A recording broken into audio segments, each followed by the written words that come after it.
Okay, next up we have nerves. Nerves.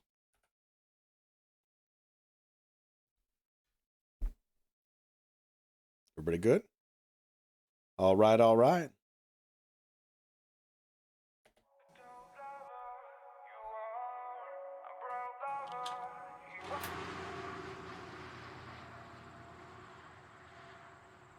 In case you missed that first text at the bottom, it said, "When did it all start? I can't remember."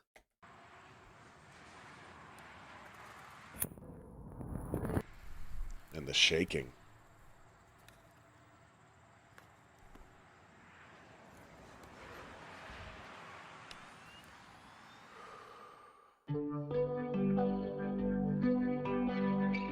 Nice.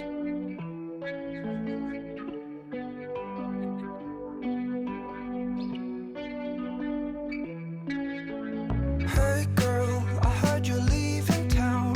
Hey girl, it might not matter now. Hey girl, maybe it worked somehow. That's what I'll tell myself when you lie down tonight. So many times I cut off, held on. I still can't believe I left you all alone. You tore me down to pieces. You'll never know how much I wished I never let you go. Hi, how you doing? I heard you seem to be happy now. Hi, how you doing? Don't worry about me, cause I'm doing fine. So you came around my house and you left your marks with your fingertips.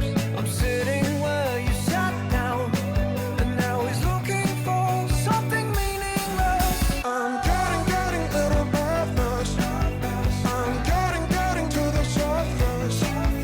I'm getting little nervous. I'm getting to the surface. Hi, how you doing? I heard you seem to be happy now. Hi, how you doing? Don't worry about me, cause I'm doing fine. I'm doing fine. I'm doing fine. I'm doing fine. I'm doing fine. I'm doing fine. I'm doing fine. Do you remember we talked about this during D-Day, the album breakdown that we did?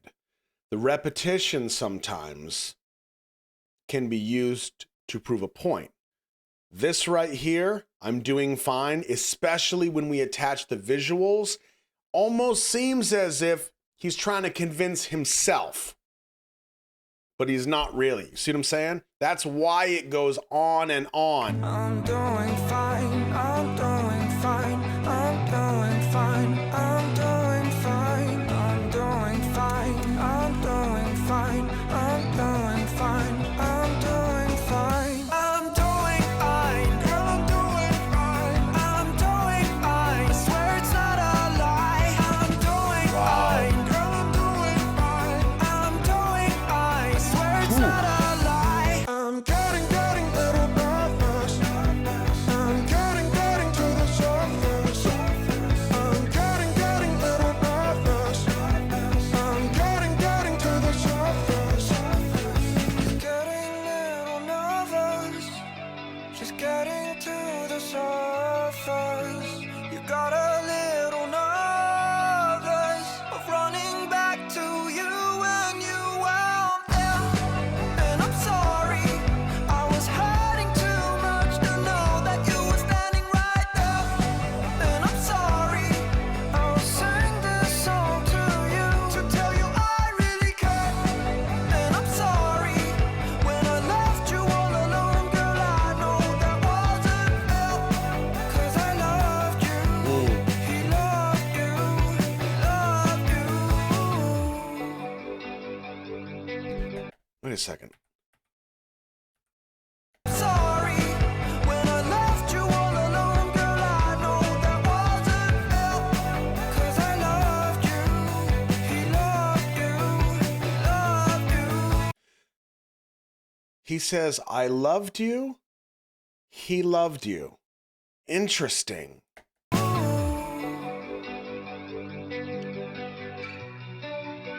Oh.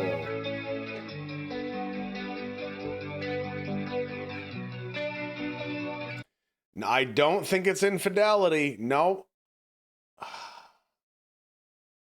Yeah, I think it's one of the altars. Interesting.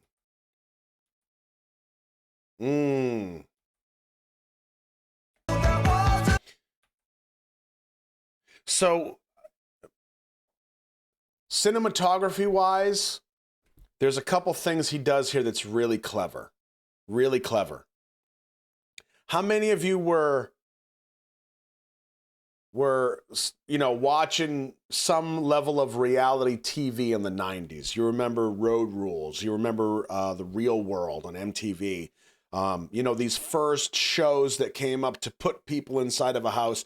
And then you had like the stuff that was going on in the house. And then you had what we called, you had the confession rooms, or you had what we called talking head shots, where you see people in the kitchen cooking dinner, but then you cut to a shot of somebody outside on a bench with an off-camera angle, and they're like, I hate it when John makes eggs, they suck. It's that kind of shot, like a random insert of an interview. What I think is interesting about some of these shots is we have cinematic shots like this. This tunnel that he's in, like, that's symbolic in and of itself. But we have the full 16:9 ratio. Okay, if you see how big, this is like, movie screen. We have a slight letterboxing, so it's still cinematic. But sometimes we have this, which I don't think is a full 4:3 ratio, but between the camera resolution, it's slightly potato, if you will. It's not the normal standard cinematic ratio of the size of the screen. But look at how it's filmed, kind of in that 90s reality TV fashion. It's very home video-esque.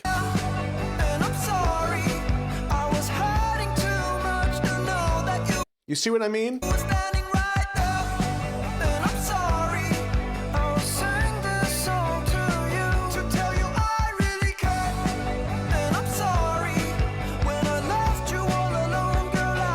No, I know it's the intended effect. I think it's interesting that he does that. I think it's really, really clever.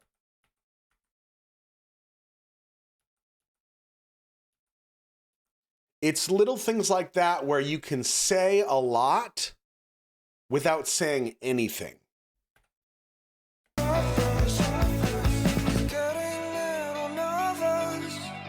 Just getting to the surface. You got a little nervous of running back to you when you weren't there. And I'm sorry, I was hurting too much to know that you were standing right there. And I'm sorry, I will sing this song to you to tell you I really care. And I'm sorry, when I left you all alone, girl, I know that wasn't fair.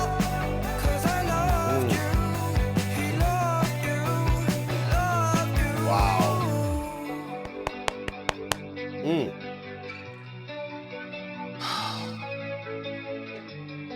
And then we fade with Mido in the end. Interesting. Interesting. See, now these shots we had of...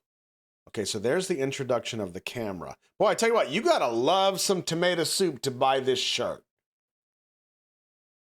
Either that was a gift from somebody, or he's like, man, I love soup. I love tomato soup. I saw that the first time, but I was like, that's not really worthy of a pause. I shouldn't pause it.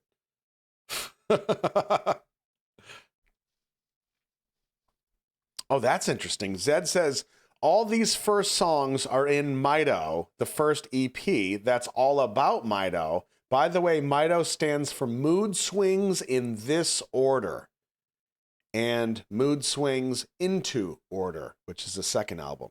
Very helpful. Mido. Mood Swings in This Order, or Mood Swings Into Order, second album. I mean, details like that, I don't know if I'm going to remember, but it is helpful context. Hmm.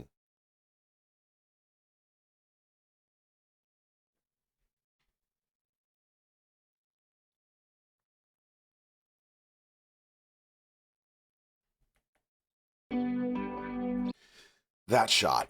These shots here, Mito with the blood. We've got this light shining in the eye in every single shot.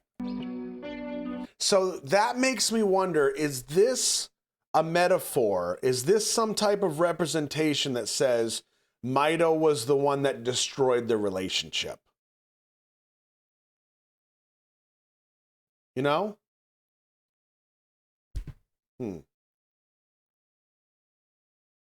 If Mito is the protector, did Mito do something to drive her away to protect Ian from a potential mistake?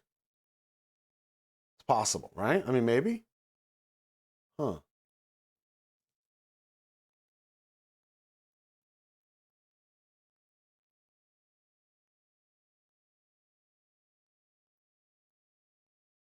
Yeah, but I loved you and he loved you.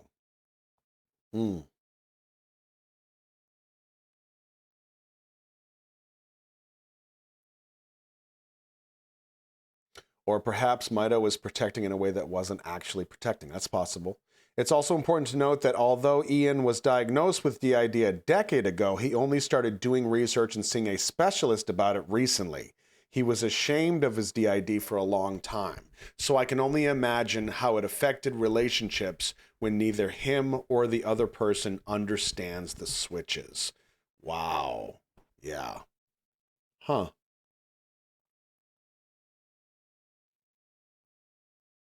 That's wicked interesting.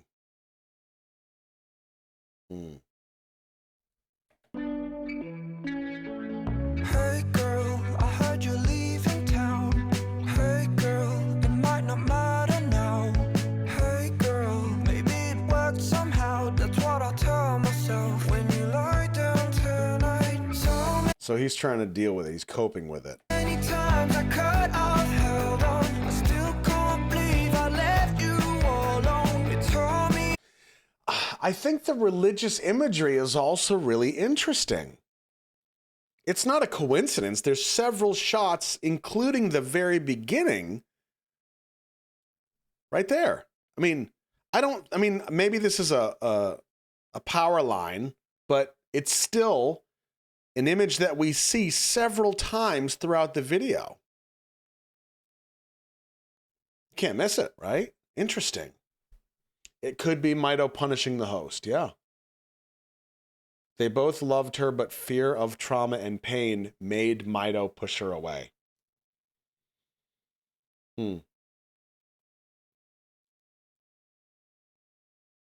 Really? Ian has talked about Mito and Mr. Insanity in a biblical sense to explain how they are like. Mito is a fallen angel, I believe. So that's theoretical, and so on.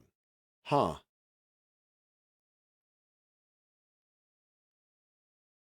Oh, that's interesting too. So this is a theory that Blue is saying. I feel like the religious imagery may also have to do with the stigma where people would say people with DID are possessed and not mentally ill. That's also a really good point. So Mr. Insanity is a clown god and Mito is a fallen angel. Okay, so I'll take that. Mr. Insanity, clown god. Now, I don't know what that means yet, but I have a feeling we're going to. So I'm just going to annotate that. And then the protector, the fallen angel. And I have to say, so this notion of Ian describing things in an already established context, biblically, that for me confirms the idea or confirms my theory that him doing all of this artistically is a way for him to structure this chaos. Because if you say, let me put it this way. Mido is a fallen angel. Mr. Insanity is a clown god. And he somehow begins to like metaphorically demonstrate that or explain that. That is his brain trying to make sense of it, which is just a smaller level or a different level or a parallel to the giant scale of his art as a whole. It's a way for him to put the pieces together so that he can try to make sense of it. And I have to say, it seems like he's got a really good handle on it because he's successful even through it, to know that he's going to have switches or to still push through, or however he manages to work this is incredible. It's incredibly impressive. Wow.